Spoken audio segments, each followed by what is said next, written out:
right, so during this talk, I'm going to talk a little bit about software that the DOE has for time integration, and then go into talking a little bit about what ODEs and DAEs are. Then discuss stability, well, some key points when we talk about time integration. So stability, implicit versus explicit, and stiffness. And then I'll talk a little bit about the two main types of time integration methods, which are linear multistep methods and multistage methods. Then I'll talk a little bit about the need for solvers, which motivates a little bit of some of the work that Barry was talking about today, and many of you have probably encountered this in your applications as well. And then I'll talk about adaptivity in the time discretization arena, which is a little bit different than a lot of people have studied usually in school, but is something that's key to getting performance out of state-of-the-art time integrators these days. Time permitting, I'll talk about Routefinding, and then I'll talk a little bit about data use for time integrators and how we map onto the parallel machines. And then I'll talk about the Sundials package or set of packages and summarize. Okay. All right, so high performance time integration is available in the Department of Energy in different forms that meet different needs. The primary packages are PETSI in the TS for time stepping package, which includes DAE and ODE integrators. And I'll define what all of these things are during the talk, but I just wanted to get this out right now, just so you have some orientation. PETSI is also written in C. Trilinos has two packages, Rhythmos, which I think is being deprecated, and Chronos, which include ODE and DAE integrators, written in C++. And both of these packages or sets of packages come in large frameworks that provide a lot of different capabilities, and they target different types of software frameworks. Sundials has integrators for ODEs and DAEs, but is written in C, and its goal is to be amenable to packages or to applications that exist and want to bring in a state-of-the-art time integrator. Okay. My background and biases are heavily influenced by Sundials and the way things are done there, so a lot of this talk will have some of that color to it. But if you've got questions about the other packages, we can certainly get folks to try to answer them. Okay, ODEs and DAEs arise in numerous applications. The biggest one that we encounter is ordinary differential equations. These are things that can be written in terms of y dot equals some function of time and our space y, or time and our variable y. And these arise commonly as method of lines discretizations of PDEs, meaning that you've applied some sort of spatial discretization for the spatial operators of a partial differential equation, and now you're left with a time equation or set of equations in time. Okay. They also arise very commonly in chemical reactions, where F includes terms for each of the reactions. Okay. Differential algebraic equations, written in general form like this, where you've got some function of time, your variable, and a derivative of the variable. And you've got an initial condition. And these can come up with method of lines discretizations of PDEs with algebraic constraints, like a divergence-free condition. An example are transmission power system models, where F would include a differential equations for power generators, but then we have constraints on how power flows around the power grid. Okay. But we also see these things in circuit models and whatnot. If the derivative df dy prime is invertible, we can solve for y prime to obtain an ordinary differential equation. In general, if that's appropriate, that's a good thing to do, and I'll talk about why later, but it is not always the best approach. Otherwise, the system is a differential algebraic equation, and you should treat it as such. Okay, stability. Mark Miller talked a little bit about stability during his hands-on, and we'll talk a little bit more in the hands-on we do with this. But this is a key concept when discussing time integration. And so anytime we talk about stability with time integrators, we always talk about the Dahlquist test problem. So that's y dot is equal to some lambda y with initial condition. And it has the exact solution that is an exponent in time. Okay? And so if the real part of lambda is less than 0, then y should decay exponentially, and we cannot tolerate growth in yn. And that ends up being a constraint on stability. So this absolute stability requirement is that yn is less than or equal to yn minus 1. So we don't have growth. The region of absolute stability of an integrator can be stated as the set S of points in the complex plane where the absolute value of R of z is less than 1, where R of z can be written for an integrator as the control on what advances the step from yn minus 1 to yn. Okay? Okay, so let's put this into some context that folks are probably familiar with. Forward Euler is a typical explicit method. It's the simplest one. It can be written as yn is equal to yn minus 1 plus h for this problem times lambda yn minus 1. Okay? In this case, rz, which we defined as the coefficient on yn minus 1 that advances it to yn. So rz is just 1 plus h lambda. And if we want h to be, or if lambda is less than 0, then h, which is our time step, must be bounded by 2 over minus lambda. Okay? And that will prevent our solution from growing from one step to the next. Now, backward Euler is an implicit method. Here, yn can be written as yn minus 1 plus h lambda times yn. The only difference between forward Euler is the yn minus 1 here. Backward Euler has the yn. Okay, so the solution for yn is written in terms of yn, and we have to solve a system for that. If you do that solve, r of z is equal to 1 over 1 minus h lambda. And if lambda is less than 0, the step size restriction is that h is positive. Okay, and that's what you need for stability. Okay, so let's put this into an example problem that abides by the same stability conditions. This is the Curtis and Hirschfelder example. I can never say that name right the first try. Which, given different initial conditions, basically has all the solutions converging down to some single manifold here. Okay? So these are what the solution curves look like with different initial conditions. If we apply forward Euler with a time step of 2.01 over 50, and right here we said needs to be bounded by 2 over minus lambda, what we get is we get oscillations. The red is the solution. It really is oscillating just up and down, up and down, up and down. So it's utter garbage. Okay? If instead we take h to be 1.974 over 50, then we have the red, and you see the red is starting to converge down to something that's looking like the solution. It's definitely still oscillating, but it's coming down. And if we use h equals to 1.875 over 50, that's the blue, and you can see that it's converging down to something that later in time becomes much more reasonable, more stable. Okay? If instead we use backward Euler with a fairly coarse time step, we would advance in one step here, one step here, one step here, and we track the solution as we expected, although we are very inaccurate at the start. Okay. Since this plot was already made and I've used it in the talk, it does include a graph with CVOD, which is a variable step package we have in Sundials, and it tracks the solution. We'll talk about the methods that CVOD's using for that.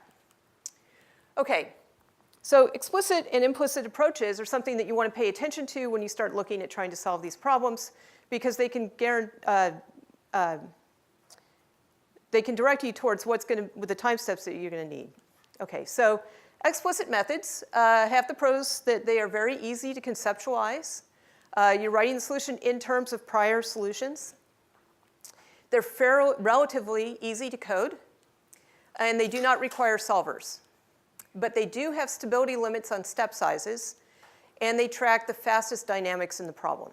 And that's what gives rise to your step size restrictions for stability, the fastest dynamics. Implicit methods have less or non-existent stability limits, depending on the method. They can step over the fastest dynamics, but they require linear and or nonlinear solvers, which generally require coupling over all the unknowns, as Barry mentioned in his talk just now, and the code complexity tends to be much higher. So the take home there is implicit methods are most useful when the fast dynamics are of little interest, okay? And accuracy requirements would dictate a much larger time step for resolution. Okay, so that's what you want to think about when choosing between an explicit and implicit method. If for accuracy you need to track the fastest dynamics, then you're probably not going to need the expense of an implicit method. Okay, stiffness. If a system has widely varying timescales and the phenomena that change on the fast scales are stable, then the problem is considered stiff. And stiffness can depend on many factors, including the eigenvalues of the Jacobian, the system dimension, the accuracy requirements, the length of the simulation. Okay. In general, though, we can kind of use as a rule of thumb, if the minimum of the eigenvalues of the Jacobian, the real part of the eigenvalues of the Jacobian scaled by the time scale of the problem are far less than -1, then you've got a stiff problem.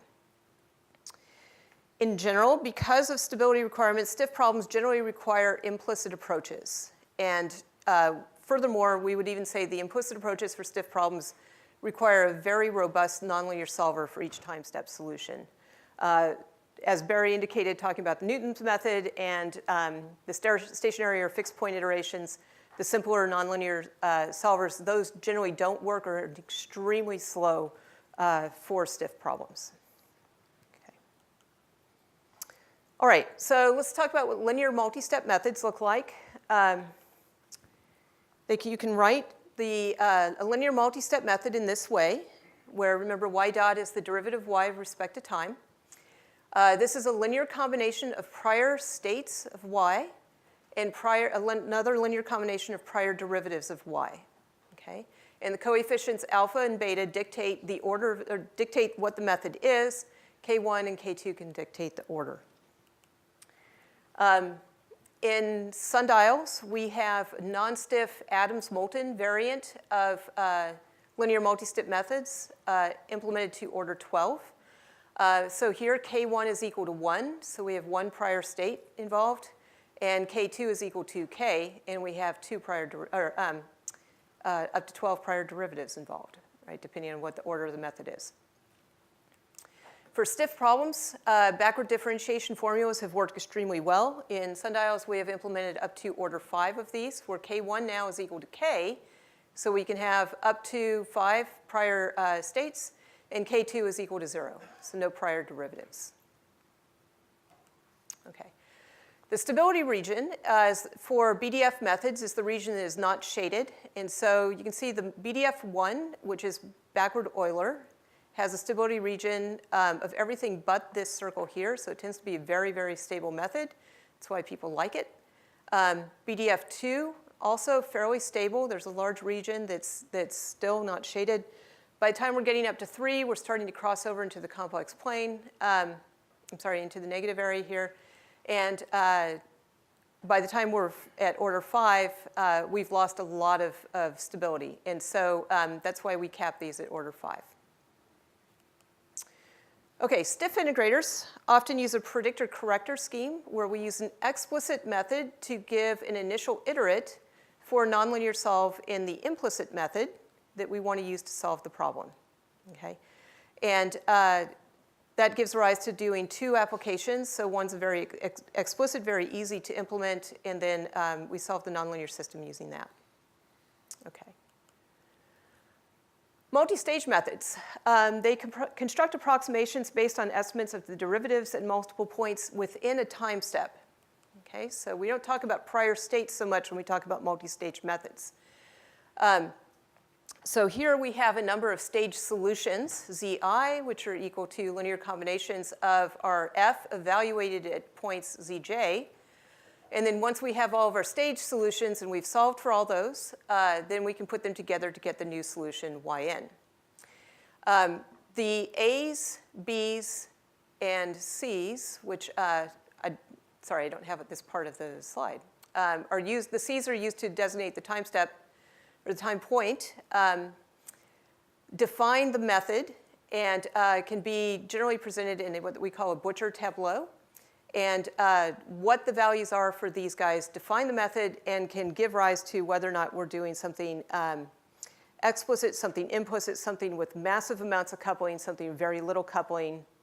There's a lot of variations and a whole slew of methods out there for this. Codes with the thing to note about these is that codes with adaptivity in spatial systems or models with adaptivity cannot easily use multi-step methods because of the prior solutions that are required and the interpolations that would be required to make those useful. And so multi-stage methods tend to be used when we've got adaptivity in the system. And these Right, okay. And then Runge-Kutta methods do require these, Runge-Kutta methods are the main multi-stage methods. These require multiple nonlinear solves per time step in general, because if you have an implicit method, you're doing a nonlinear solve for each one of these stage solutions. And so if you have, say, 5 stages, you're doing 5 nonlinear solves. Okay, so these can get fairly expensive. That's why you pay attention when people put together very carefully what these coefficients are in order to exploit properties of the system as much as possible. Okay, you have a question? Yeah. Are there multiple storage variants of the multi-stage methods in Sundials? Or is there like one storage option per order of these multi-stage methods? What do you mean by storage? Like the right-hand side, like is it traditional RK4, or is it, for example, in a multi-stage method, or are there, where you'll need to store 3 intermediate steps? So in Sundials, our code is our Runge-Kutta package. We have implicit, explicit, and additive Runge-Kutta methods, and we have a ton of methods implemented, and a user can supply their own butcher tableau if they want to put in something we don't have. So I'm not sure if I've answered your question, but it's fully parameterized in terms of the butcher tableau, so it can take anything. One correction, for the implicit methods, it does assume a diagonally implicit Runge-Kutta method. Okay, so additive Runge-Kutta methods can apply explicit and implicit methods to a split system, allowing consistent approximations while using these different methods on each part. So here, you might have the situation where you've got a stiff and a non-stiff part. And for the non-stiff, you might want to apply an explicit method, and for the stiff part, an implicit method. And you can pose your problem in terms of an additive problem, okay? And so the idea is that you can come up with an additive method that can apply the specific method to each part and still have a consistent solution at the end. And so here you have stage solutions that involve the FE and the FI both. You have a set of coefficients for the FE and the FI. So instead of one single butcher tableau, you now have 2, and you've got conditions on how the values in those tableaus are related in order to maintain stability and accuracy. Okay. Okay, so implicit solutions result in nonlinear systems at each time step. Here we use the predicted value as the initial iterate for the nonlinear solver. Non-stiff systems, we can use functional iteration, as Barry pointed out. Within the ODE context, this is written for a BDF-type method, or linear multi-step method. We would have yn, the m plus first iterate, is equal to f at the mth iterate with some coefficients on the side, adding in. And Newton's method would look like this. This would be the linear system that we would be solving. In the ODE context, I just want to say this matrix M is equal to I, the identity, minus a coefficient related to the time step size times the derivative, or the Jacobian of f. As the time step gets smaller, this starts looking much more like the identity. And so as you get a smaller time step, your linear algebra gets easier in the ODE case. In the DAE case, that is not the case. In general, this is why I say if you can pose your problem as an ODE, you generally do a little bit better, because the linear algebra can be much more efficient. Okay, let's see, adaptive methods. These are, the key points with adaptive time integrators are the tolerances that users specify. And the idea is that we want to bound the error that we introduce due to the time discretization in terms of those tolerances at every time step. So all our norm calculations are weighted by 1 over a relative tolerance times our solution for that component of solution plus an absolute tolerance. And then we choose time steps that bound an estimate of our local error at each time step. And we can do this for both multi-step and multi-stage methods. So let me talk a little bit about how we choose tolerances, because when people start talking about adaptive methods, the first thing that comes back to us is they've been using a fixed time step. They don't know why they've necessarily been using that time step value, but we come back to them and say, what do you want to use for your tolerances? And they're not sure. Okay, so the relative tolerances basically say it controls the error on this. size of solution. So 10 to the minus 4 means the errors are controlled to 0.01%, okay? We don't recommend an RTOL above 10 to the minus 3, nor one below 10 to the minus 15, or unit round off for the machine. Okay. Absolute tolerances is basically the point below which you don't resolve the solution anymore. And so they're there to guard against a solution that starts going towards 0 or going down to a noise level. And you want that absolute tolerance to be just above that noise level. Okay. In general, you want to be a little bit conservative with these tolerances because these are guarding against or governing the local error that's introduced within each time step. And you really want to be able to say something about the global error. And so we tell people to choose tolerances about 0.01 below where they want the global error to be. But you want to be not too conservative because if you have very tight tolerances, you work really hard to meet them and you're wasting a lot of effort. Okay, so choose tolerances carefully. But adaptive methods can really give you a lot of efficiency, is the key. I'm going to skip Routefinding here. Okay, one thing I want to say about time integrators is everything I've talked about can be written in software in terms of operations on vectors. So all the packages that have time integrators in them, in general, define a vector API, and users can use their own structures underneath that vector API. So within Sundials, each vector implementation defines a content for the vector, what the data for the vector looks like, and then defines all of the operations on the vector, and then routines to clone a vector. For an implicit method, the data layout specifically is used in the vector implementations, the linear and nonlinear solvers, and the problem-defining functions. So if you come to me and you say, I want a time integrator that's going to work on a GPU, the first question I'm going to ask you is, do you have your problem-defining function, your little f or capital F, written in terms of something that's going to be efficient on a GPU? Because without that, you're not going to get performance. Okay? The second question is there a good linear solver that you have that's running on GPU? Okay? The vector part is easy. Okay, let's see. Let's move on. So let me take just a couple of comments about what's in Sundials. We have a linear multi-step package for ODEs, CVOD, and a sensitivity variant. And then RCode is our Runge-Kutta package, which has variable step, implicit, explicit, and additive Runge-Kutta methods. We have a DAE integrator, IDA. Both CVOD and IDA not only vary the step for efficiency, but will vary the order of the method in order to maintain the largest time steps possible that will adhere to the error tolerances set. Okay, we have a nonlinear solver package, Kinsol, which has Newton-Krylov, Picard, and accelerated fixed point. We support this with vectors that users can use that are serial, MPI, OpenMP, and P threads. CUDA will be released next month. These are all written in C with interfaces to Fortran. As I mentioned earlier, they're designed to be incorporated into existing codes and have a modular design that allows users to supply their own data structures.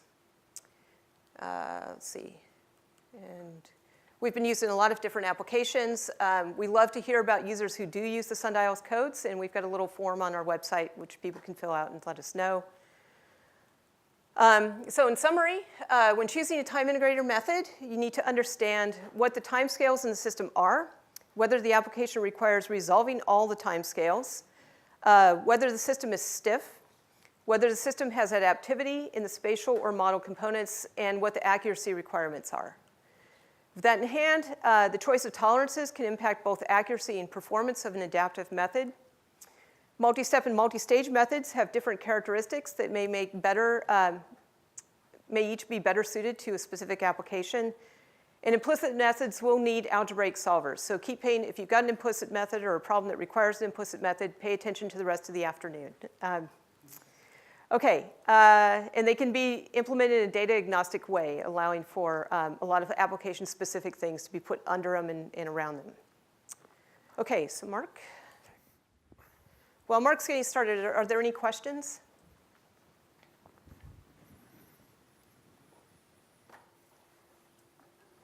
Yes? Yes. Do you guys support Aider schemes in Sundial? I'm sorry, which schemes? Aider? Aider, no, we do not.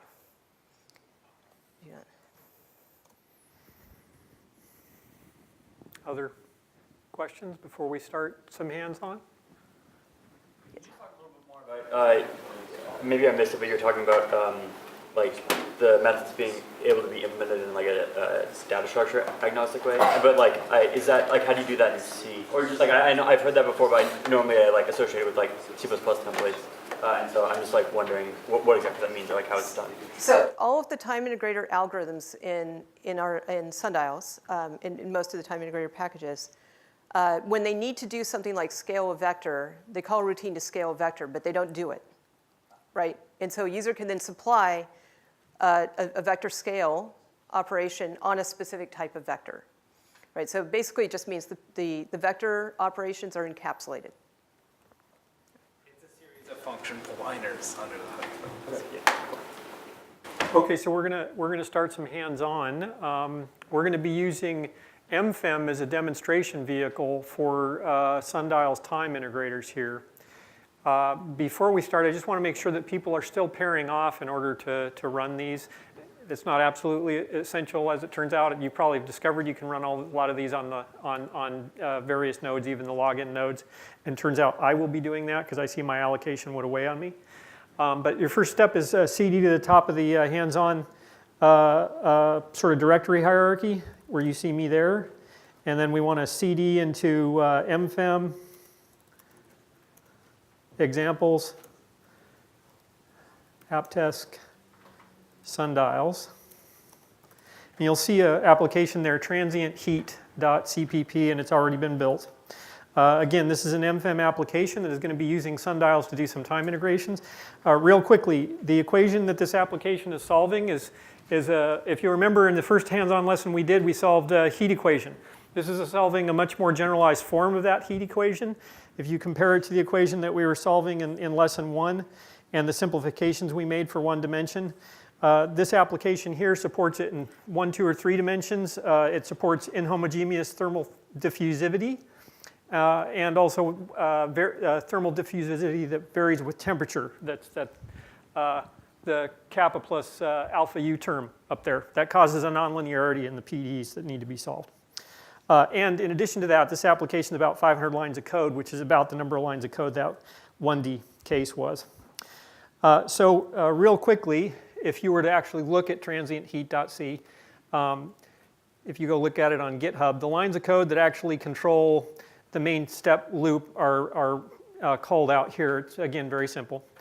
And if you want to get help from the application, it'll print out all the options. Oops, sorry, it's actually going to run that, sorry. If you type help, you can get what all the options are there. So the first thing we're going to do is just run a very simple explicit method. Fourth order method here. So this is running a fourth order explicit runga-kutta method out of the Rcode package. So it ran very quickly in this case. It's not a large problem. And we won't do live viz on it, but we've got pictures of the results that you will get from this. This is the initial condition we start with. And this is after the first time step. So everybody ought to be able to take a venture guess as what's going on there. It's an instability. So in order to fix that, we're going to shrink the time step by half. So we'll rerun that with a slightly different time step. And again, we'll let that run to completion. It runs very fast. What you're seeing here on the web pages are the first and sort of last steps from that whole process. And then we've plotted what the results are from several time steps as it's moving out in time. So those are 2 runs of the explicit method of this application. Now we're going to do something really different, which is to run with an adaptive time step. And again, as Carol mentioned, a key feature of that is to specify what you want as far as the tolerances here. So you see in the application, it's specifying absolute tolerance and relative tolerance as 1e to the minus 6. So in particular, take note it ran to 136 steps, so not quite 200 as the previous attempt did. Sorry, I don't know why everything scrolled over to the left there. I think it's going over to the end when you do the cut paste to get the full. There you go. So very interesting. In this case, it's adapting the time step. So it's still an explicit method. It's adapted the time step, and we only ran had to run 136 steps. If we plot now the time step that it was using, the delta t that it chose to use at each time as it's moving through time, we get this plot. I'll try to enlarge that. And just kind of want to see if anybody can explain the shape of that plot or wants to venture a guess why it's shaped that way. It's tough. It's actually an interesting answer, but anybody? I'll let Carol answer that. So what it's doing is it's going through, and with each time step, it starts out conservatively with a very low time step, and then so it grows it, and eventually gets to a point where once the time step has grown so much that within a step, the error that it's committed within that step might violate the error condition. It will then drop the step back. It never, and it will always test the error after the step is taken. If the error exceeds the allowed error within that step, it will recompute the step with a smaller time step. Okay, so it never has in the solution a step that violated the error conditions. That's first. So second, what we're seeing is it's getting up there, and it's getting to a point where it says, okay, there's enough going on in the problem that we've hit the threshold, and we're now going to start cutting the time step again. And the thing to note was when he ran with a point step of 0.001, it was not stable, and with 0.0005, so half of that, it was stable. If you look at the values of these time steps, where we see the majority of time steps is within what we believe to be the stability region here, which would be somewhere between 0.7 and 0.8, 0.0007 and 0.0008. No, I've got the wrong number of zeros, but you get the idea. Between the two that we tested before. That's right, yeah. So 0.0005, it worked, and 0.001, it failed. So somewhere in this region is the time step that it's stable. So very interesting, I think. What was your question? Which control algorithms are you using to adapt the time step? So this is with R code, and it's running an explicit method, so it's using an embedded method, and it's comparing and I don't know the two methods that it's using for the default right now. Right. So with an embedded scheme, you get an error control, right? But then based off of that error control and the error estimated, there are different algorithms you use to Right. the optimal step size. If this were C-Code, I could tell you, but for R code, I'd have to look that up. Yeah. There's a number of options in R code for how to choose the error controller, and there's like 4 or 5 that are implemented. So. Okay, so those 3 runs were using an explicit method. So now we're going to switch to an implicit method, which remember that requires a solve at each time step.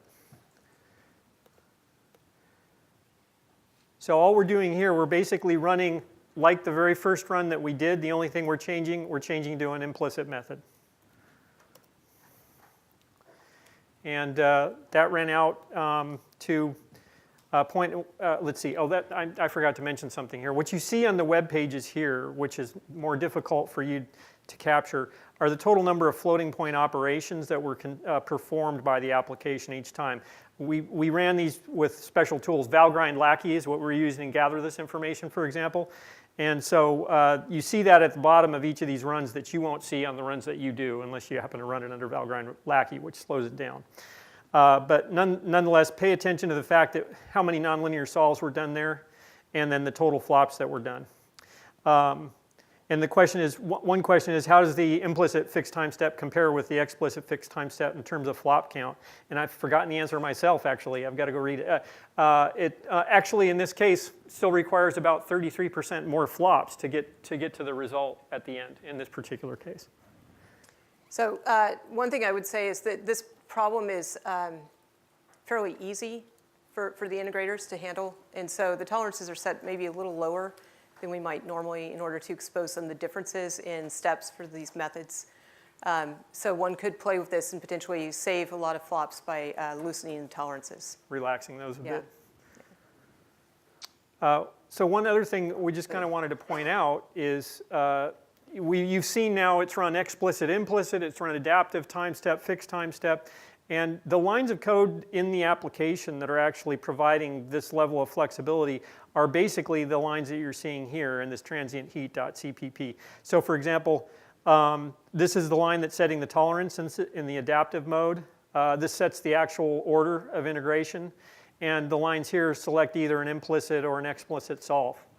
So, very high level knobs to control how the application's performing the integration, solving the PDE. So now what we're going to do, we were running a fourth order method. We're going to switch to a second order method now and just observe the impact on effect of that.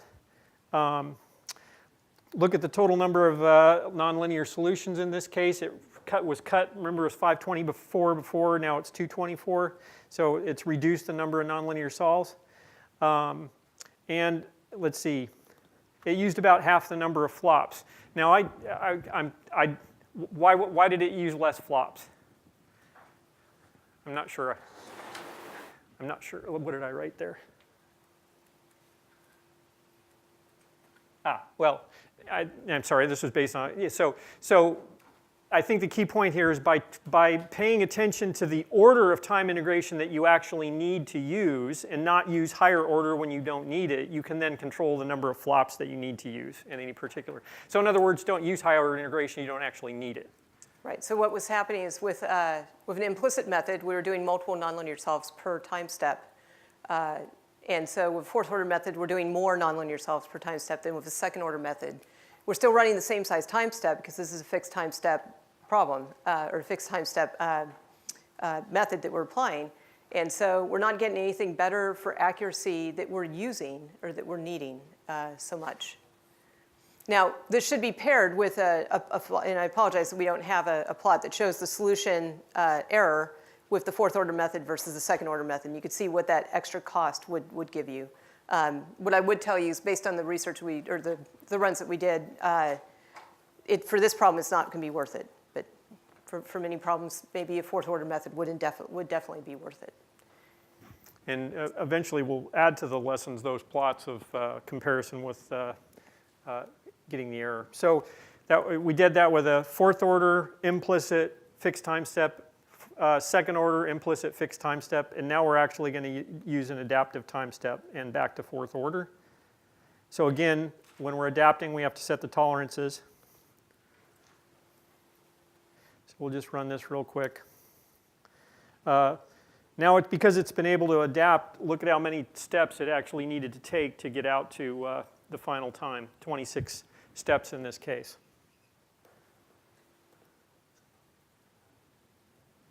And now if we plot time step, the size of the time step it used versus a delta t versus t, that's the plot that we get out of it. And how many steps did it take, or how many flops does it take to reach the same time?